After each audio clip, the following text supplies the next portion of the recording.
बिस्मिल्लाहिर्रहमानिर्रहीम। अस्सलाम वालेकुम। आप फैज़ान रिजवी न्यूज़ देख रहे हैं। हम बात कर रहे हैं मशरिक़ वुस्ता की सूरत हाल, यूरोप और एशिया से मुतल्लिक भी कुछ बहुत इंपॉर्टेंट खबरें इसी वीडियो का हिस्सा बनाएंगे। टॉप स्टोरीज पर बेसिकली बात करेंगे। आज जो स्टोरीज इंटरनेशनल मीडिया की सुर्खियां ग्रैब किए हुए हैं, बाजों की आवाज़ें मुझे तो सुनाई दे रही हैं। अगर आपको ये आवाज़ें सुनाई दें तो आपने 14 अगस्त तक इन आवाज़ों को बर्दाश्त करना है। आगाज़ करेंगे मशरिक़ वुस्ता से। मशरिक़ वुस्ता से बहुत इंपॉर्टेंट खबरें हैं और एक खबर तो बहुत ही ज़्यादा इंपॉर्टेंट है। हमास का रद्द-ए-अमल सामने आ चुका है। जो जंग बंदी प्रपोजल आज से कोई 2-3 रोज़ कबल मैंने आपको बताया था कि कतर, मिस्र और अमेरिका की एक जॉइंट स्टेटमेंट सामने आई थी और इन्होंने ये कहा था कि रिटेलिएशन खेलना छोड़ें, आए दोहा के अंदर बैठते हैं या फिर कायरो के अंदर बैठते हैं और इस जंग को बंद करते हैं। अब इस प्रपोजल के फौरी बाद जो सहूनी वज़ीर आज़म है उसने तो रद्द-ए-अमल जाहिर कर दिया था और उसने ये कहा था कि मैं अपनी टीम भेज रहा हूँ और जो मोसाद के चीफ हम पहुँच जाएंगे। हमास के रद्द-ए-अमल का इंतज़ार था कि याह्या सिनवार जो हमास के नए चीफ हैं, जो कि हार्डलाइनर हैं, स्ट्रेट फॉरवर्ड हैं, वो क्या रद्द-ए-अमल जाहिर करेंगे। तो मैं आपको बताऊंगा कि याह्या सिनवार की जानिब से जिस तरह से एक्सपेक्ट किया जा रहा था वही रद्द-ए-अमल याह्या सिनवार की जानिब से सामने आया। पहले मैं आपको ये बता दूं कि गजा के अंदर आज सूरत हाल क्या रही। 25 मजीद शहादतें गजा के अंदर रिपोर्ट हुई हैं और 12 को गिरफ्तार किया गया है वेस्ट बैंक से इन सहूनियों की जानिब से। और अभी भी जो सहूनियों की बमबारी और बर्बरियत है वो ना सिर्फ गजा के अंदर, ना सिर्फ वेस्ट बैंक के अंदर, बल्कि लबनान के ऊपर भी इनकी बमबारी रिपोर्ट हुई है। लेकिन लबनान के ऊपर बमबारी तो रिपोर्ट हुई है, लबनान की साइड से भी बहुत ज़्यादा हमले इसराइल के ऊपर, जो नॉर्दर्न इसराइल है वहाँ पर लबनान की साइड से बहुत सारे हमले रिपोर्ट हुए हैं। और लबनान, जैसा कि मैंने आपको गुज़िश्ता वीडियो के अंदर बताया था कि हिजबुल्लाह की जो जमात है वो सेंसिटिव साइट्स को टारगेट करने की कोशिश कर रही है, इंक्लूडिंग जो आयरन डोम बैटरी है उसको भी टारगेट किया जा रहा है। अल-कस्साम ब्रिगेड की जानिब से आज भी हमले रिपोर्ट हुए हैं, गजा की पट्टी में भी और वेस्ट बैंक पर भी। जो अल-कस्साम ब्रिगेड है उसने दावा किया है इन सहूनियों को टारगेट करने का। अब मुजाहिदीन के हमले, मुजाहिदीन की रिटेलिएशन, मुजाहिदीन की जो मज़ाहमत है वो ना सिर्फ जारी है, ना सिर्फ हमास के मुजाहिदीन, हिजबुल्लाह के मुजाहिदीन, हौसी मुजाहिदीन, इराकी रेजिस्टेंस के मुजाहिदीन की मज़ाहमत ना सिर्फ जारी है बल्कि और ज़्यादा इनकी मज़ाहमत बढ़ चुकी है। लेकिन अगेन सवाल वही है कि मज़ाहमत से आगे बढ़कर जो इस्माइल हानिया की शहादत है उसके बाद मज़ाहमत से आगे बढ़कर मुजाहिदीन ईरान की सरबराही में क्या सरप्राइज देने वाले हैं सहूनी वज़ीर आज़म को और इन सहूनी अफवाज को, ये सवाल अभी भी बाकी है। और इस पर एक और जो स्टेटमेंट है वो सहूनियों ने जारी की है और एक डेट भी बताई है कि कब ईरान की जानिब से सहूनियों पर यानी कि इसराइल पर हमला किया जा सकता है। वो डेट आपको बताने से कबल मैं आपको ये बता दूं कि ईरान, जिसकी जानिब तमाम मुजाहिदीन की, इसराइल और इसराइल के इत्तेहादियों की और तमाम मुसलमानों की नज़रें भी हैं कि इस्माइल हानिया की शहादत पर ईरान किस तरह से रिटेलिएट करेगा और कब ईरान की रिटेलिएशन सामने आएगी। तो आज ईरान से जो बहुत इंपॉर्टेंट खबर सामने आई वो ये है कि मसूद पज़ेश्कियान जो ईरान के सदर हैं उन्होंने अपनी कैबिनेट को सिलेक्ट कर लिया है।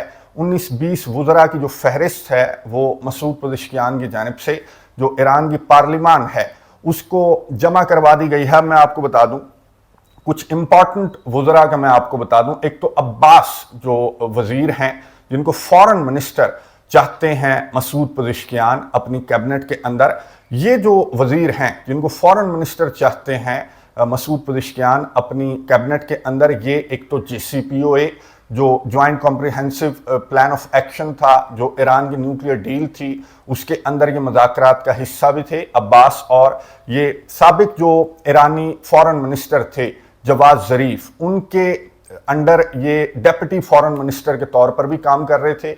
और अगेन ये बहुत ज़्यादा लिबरल हैं और ये बिल्कुल मसूद पज़ेश्कियान का, जिस तरह से इनकी स्टेटमेंट मैंने आपको बताई थी कि मसूद पज़ेश्कियान जो हैं वो वेस्ट के साथ और अपने पड़ोसियों के साथ, अरब ममालिक के साथ और पूरी दुनिया के साथ जो ताल्लुकात हैं वो बहुत अच्छे रखना चाहते हैं। तो फॉरेन मिनिस्टर की जो सिलेक्शन है वो इसीलिए मसूद पज़ेश्कियान की जानिब से सामने आई है। और अपनी कैबिनेट के अंदर मसूद पज़ेश्कियान ने एक खातून वज़ीर को भी, फहरिस्त में खातून वज़ीर भी शामिल हैं। लेकिन ये इस तरह से सिलेक्ट नहीं हो जाएंगे बल्कि पार्लिमान का अप्रूवल ज़रूरी है, जिसके बाद इन 19-20 वज़रा को जो है अगर पार्लियामान अप्रूवल देगी, ईरान की पार्लियामान, तो फिर इनको ग्रीन सिग्नल मिलेगा और ये कैबिनेट का हिस्सा बनेंगे। फिलहाल जो मसूद पेज़ेश्कियान की सिलेक्शन है उससे भी ये चीज़ वाज़ेह होती है कि मसूद पेज़ेश्कियान का जो इख्तलाफ सामने आया था उस मीटिंग के दौरान, कि मसूद पेज़ेश्कियान ने रिक्वेस्ट की थी जो ईरान के सुप्रीम लीडर हैं उनसे कि अपने फैसले पर नज़र षानी की जानी चाहिए, और ईरान अफोर्ड नहीं करता अमेरिका और अमेरिका के इत्तेहादियों और अरबियों और पूरी दुनिया के साथ जंग में जाना ईरान अफोर्ड नहीं करता, तो आप अपने फैसले पर नज़र षानी करें। तो मसूद पेज़ेश्कियान, मैंने आपको बताया था कि बहुत सॉफ्ट लाइन लिए हुए थे, और अब इनकी ये जो कैबिनेट की सिलेक्शन है, जो वज़रा की सिलेक्शन है, इससे भी वाज़ेह होता है कि मसूद पेज़ेश्कियान जंग की बजाय बातचीत को प्रेफर करते हैं। तो यहाँ पर भी क्या बातचीत को प्रेफर किया जाएगा इन सहूनियों के साथ? जिस तरह से मैंने आपको बताया कि अमेरिका, कतर और मिस्र का एक स्टेटमेंट सामने आई थी, ज्वाइंट स्टेटमेंट सामने आई थी कि आ जाओ बातचीत की टेबल पर बैठ जाओ।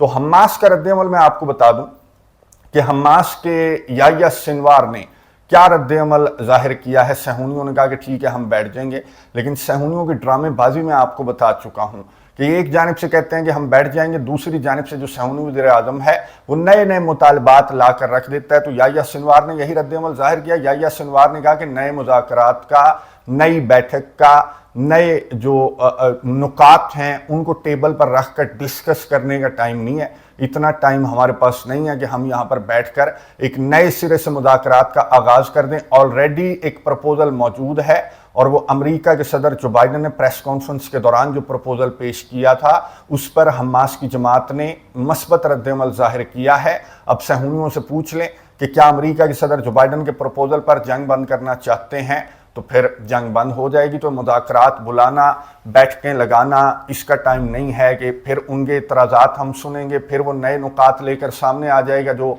सहूनी वज़ीर आज़म है। तो उससे सिंपली ये पूछ लें कि अमेरिका के सदर जो बाइडन का प्रपोजल जिस पे हमास ने एग्रीमेंट जाहिर किया था, तो क्या आप उस पर एग्री हैं? तो आएँ और जंग बंद कर देते हैं। लेकिन ये सहूनी जो हैं वो बिल्कुल भी इस प्रपोजल पर एग्री नहीं है, क्योंकि अमेरिका के सदर जो बाइडन का जो प्रपोजल है जो उन्होंने प्रेस कॉन्फ्रेंस के दौरान पेश किया था, मैं आपको बता दूं कि उसमें कैदियों का तबादला भी है, और उसमें जो गजा के अंदर जो सहूनी फौजी हैं वो दूसरे मरहले में निकल जाएंगे गजा से, और उसमें मसले फ़लस्तीन का परमानेंट सोल्यूशन भी है, और परमानेंट जो सीज़ फायर है वो अमेरिका के सदर जो बाइडन के प्रपोजल का हिस्सा है, जिस पर सहूनी वज़ीर आज़म ने अपने 4 नए मुतालबात ला कर रख दिए थे कि मैं परमानेंट सीज़ फायर भी नहीं करूंगा, और पोस्ट वॉर गजा में जो हमास की रिप्रेजेंटेशन है उस पर भी मुझे इतराज़ है, और मेरी फ़ौजें गजा से परमानेंटली तब तक नहीं निकलेंगी जब तक हम हमास को एलिमिनेट नहीं कर देते। यानी कि ये जो सहूनी हैं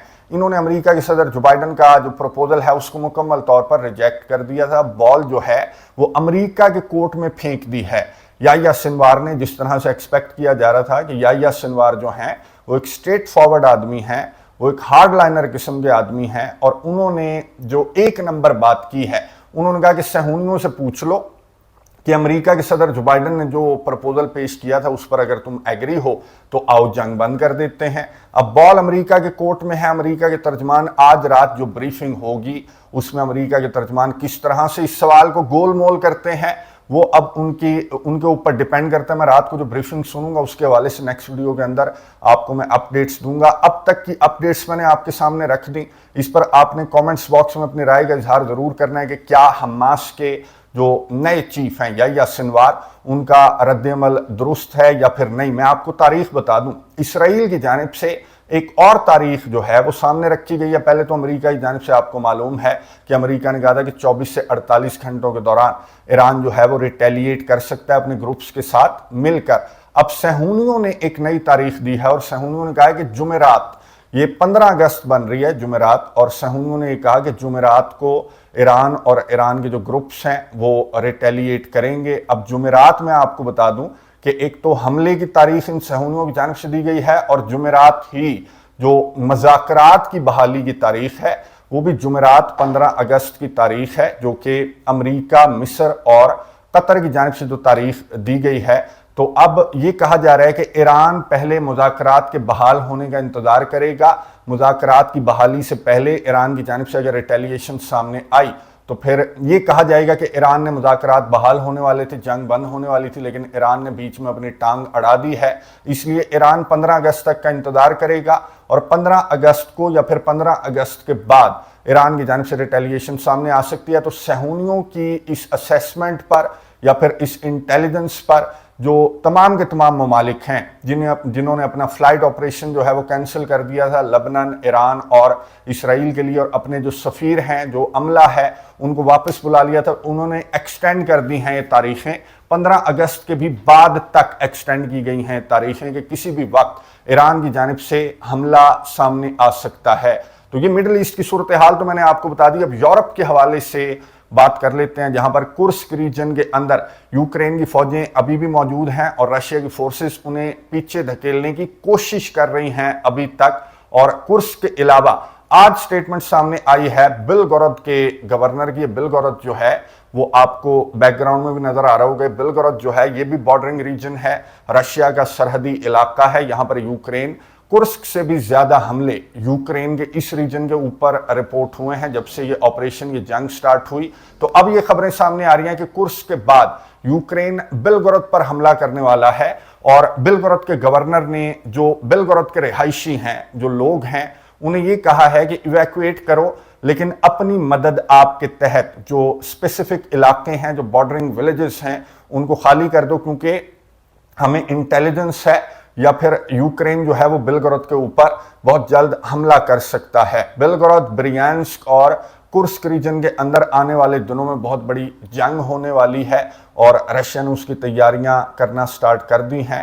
رشیا کی جانب سے جو سومے ریجن ہے اس کو بھی خالی کروا لیا گیا ہے, جو یوکرین کا ہے سومے ریجن. یوکرین نے اس کو خالی کروایا کیونکہ رشیا سومے ریجن کو ٹارگٹ کرنا چاہتا ہے. رشیا کی جانب سے جو یوکرین کا دارالحکومت ہے اس کو بھی ٹارگٹ کیا جا رہا ہے. اور زپریزیا کا جو نیوکلیئر پاور پلانٹ ہے, یہ آپ کو نظر آ رہا ہوگا, یہ کافی ڈیمیج ہوا ہے. زپریزیا کا نیوکلیئر پاور پلانٹ جو ہے اس کا ایک بتایا جا رہا ہے جو ٹاور ہے, یہ تصویر کے اندر بھی آپ کو نظر آ رہا ہوگا کہ زپریزیا کے نیوکلیئر پاور پلانٹ کا ٹاور ڈیمیج ہونا یہ بہت خطرے کی بات ہے. یہ 6 نیوکلیئر ریئیکٹرز ہیں.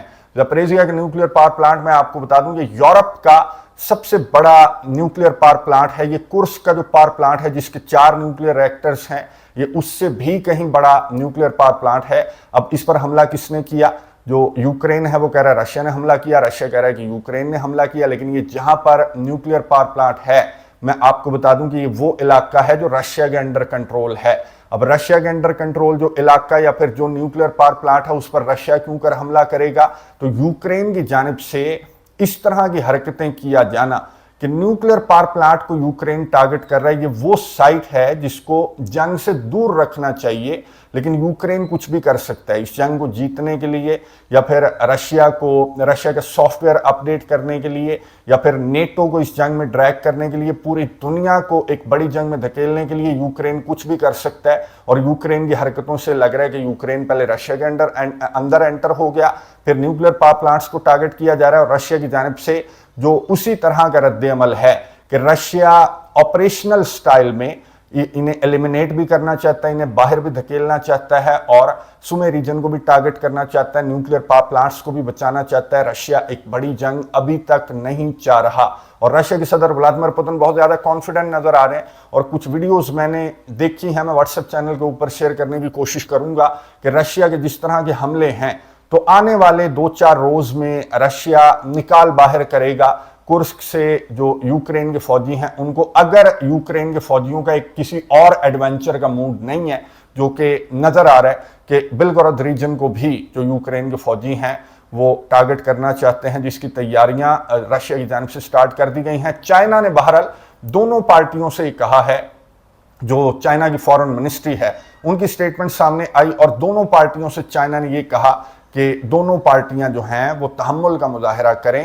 جس طرح کی حرکتیں کی جا رہی ہیں کہ یوکرین رشیا کے اندر داخل ہو گیا اور رشیا کو جو ایلائز ہیں پوتن کے وہ یہ کہہ رہے ہیں کہ پورے یوکرین پر قبضہ کر لو, تو اس طرح سے دونوں ممالک کے درمیان ایک بڑی جنگ بھی چھڑ سکتی ہے جو کہ خطے کو ایک بڑی جنگ میں ایک خطے کو بھی لپیٹ میں لے سکتی ہے. ایک بڑی جنگ تو بات چیت کے ٹیبل پر اس مسئلے کو حل کرنے کا جو فارمولا ہے وہ چائنا کے پاس موجود ہے. چائنا کے فارن منسٹری نے اسٹیٹمنٹ جاری کی, لیکن فیول ایڈ کرنے والے چائنا کے فارن منسٹری نے یہ کہا کہ فیول ایڈ کرنے والے اگر فیول ایڈ کرتے رہیں گے تو یہ معاملہ بارڈرنگ ریجن سے پھیلتا پھیلتا پورے خطے کو اپنی لپیٹ میں لے لے گا. اور ابھی تک تو یہی نظر آ رہا ہے کہ پورے خطے کو یہ معاملہ اپنی لپیٹ میں لے سکتا ہے, کیونکہ اگر رشیا یوکرین کے اس حملے کو ناکام بنانے میں آنے والے چند روز بھی ناکام نظر آیا تو پھر رشیا کی جانب سے رشیا کے پاس اور کوئی آپشن ظاہر ہے کہ باقی نہیں بچے گا اس کے علاوہ کہ وہ آل آؤٹ وار کا اعلان کر دے یوکرین کے خلاف. جس طرح سے پوتن کے جو ایلائز ہیں وہ بھی پوتن کو مشورہ دے رہے ہیں. اب یورپ کی صورتحال میں نے آپ کے سامنے رکھ دی. ایشیا سے بہت امپورٹنٹ خبر یہ ہے کہ بنگلہ دیش کی جو وزیر اعظم تھیں, جو حسینہ واجد تھیں, شیخ حسینہ واجد, جو بھارت فرار ہو گئی تھیں, اور ان کی جانب سے جو تقریر کی جانی تھی, میں نے آپ کو بتایا تھا کہ انہیں تقریر کرنے کا موقع ہی نہیں ملا. تقریر انہوں نے لکھ لی تھی اور لکھوا لی تھی اور 45 منٹ انہیں دیے گئے تھے فوج کی جانب سے کہ اپنا سامان لپیٹو اور انڈیا فرار ہو جاؤ یا جہاں مرضی چلی جاؤ, تو تقریر نہیں کر سکی تھی. اب میڈیا کے اوپر جو تقریر ہے حسینہ واجد کی وہ سامنے آ چکی ہے. اچھا, یہ جو طلبہ کا مظاہرہ تھا اور حسینہ واجد والا جو ایپیسوڈ ہوا اس کی ڈیٹیل میں نہیں جاؤں گا. تو بھارت کا جو میڈیا ہے جس کو پیار سے کہتے ہیں گودی میڈیا, وہ کہہ رہا تھا Pakistan Pakistan, China China, China کی سازش تھی, پاکستان کی سازش تھی.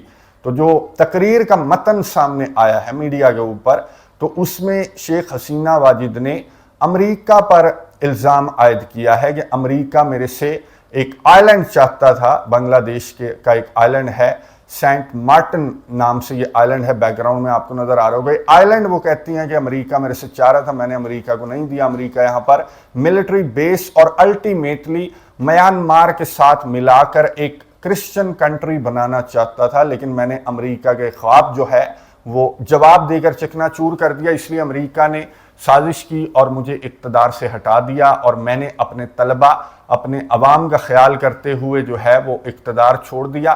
لیکن اپنے طلبہ کا ساتھ میں نہیں چھوڑوں گا, اپنے عوام کا ساتھ میں نہیں چھوڑوں گا, اور بہت جلد میں اقتدار میں واپس آ سکتی ہوں. آپ نے طلبہ کا اور عوام کا کتنا خیال کیا ہے وہ تو جو بنگلہ دیش کے آرمی چیف ہیں انہوں نے پوری سٹوری بتا دی, اور سٹوری جو ہے وہ بتانے کی ضرورت نہیں ہے. ایک نہیں, دو نہیں, تین نہیں, 4 مرتبہ آپ اقتدار پر آ کر بیٹھیں اور آپ نے کیا کیا کیا. جو آپ کے اوپوننٹ تھے, جو اپوزیشن کے لیڈرز تھے, ان کو گرفتار کروایا. طلبہ پر جو اسٹریٹ فائرز ہیں وہ آپ نے آرڈرز دیے, اور طلبہ کو آپ ابھی بھی مارنا چاہتی تھی, وہ تو آرمی چیف نے آپ کو کہہ دیا کہ بھائی یہاں سے چلے جاؤ, ہم اپنے ہی عوام پر گولیاں نہیں چلا سکتے. تو یہ اصل سٹوری ہے جس کو گول مول کر کے پیش کیا جا رہا ہے شیخ حسینہ واجد کی جانب سے. لیکن یہ جو تقریر کا متن سامنے آیا اس کو مسترد کیا ہے جو شیخ حسینہ واجد کے فرزند ہیں. انہوں نے کہا کہ یہ تقریر کوئی شیخ حسینہ واجد کی نہیں ہے, حالانکہ شیخ حسینہ واجد نے بھارتی میڈیا سے گفتگو کرتے ہوئے بھی کچھ اسی طرح کی باتیں کی ہیں کہ امریکہ نے انہیں اقتدار سے ہٹانے کے لیے جو سازش ہے یہ امریکہ نے رچائی ہے. اب یہ جو 30% سے زیادہ کوٹا تھا جو آپ نے جو رکھا ہوا تھا جو فریڈم فائٹرز کے نام پر ان کی فیملیز, پوتے پوتیوں کے لیے, اور اوورال جو 56% کوٹا تھا, یہ تو آپ کے دور اقتدار سے چلا آ رہا تھا, اور آپ یہ کوٹا جو ہے وہ قائم رکھنا چاہتی تھی تاکہ آپ اقتدار پر جمی رہیں. تو ایک کوٹا وجہ بنا کہ آپ کی سیٹ آپ کے ہاتھ سے گئی. دوسری پکچر کی سائڈ میں نے آپ کو بتا دی کہ امریکہ یہاں پر اگر ملٹری بیس بنانا چاہتا ہے یا پھر یہاں پر اپنی پوزیشن کو اس جزیرے کے اوپر سٹرونگ کرنا چاہتا ہے, تو اس کی وجہ آپ کو معلوم ہے کہ امریکہ مزید لپیٹنا چاہتا ہے چائنا کو.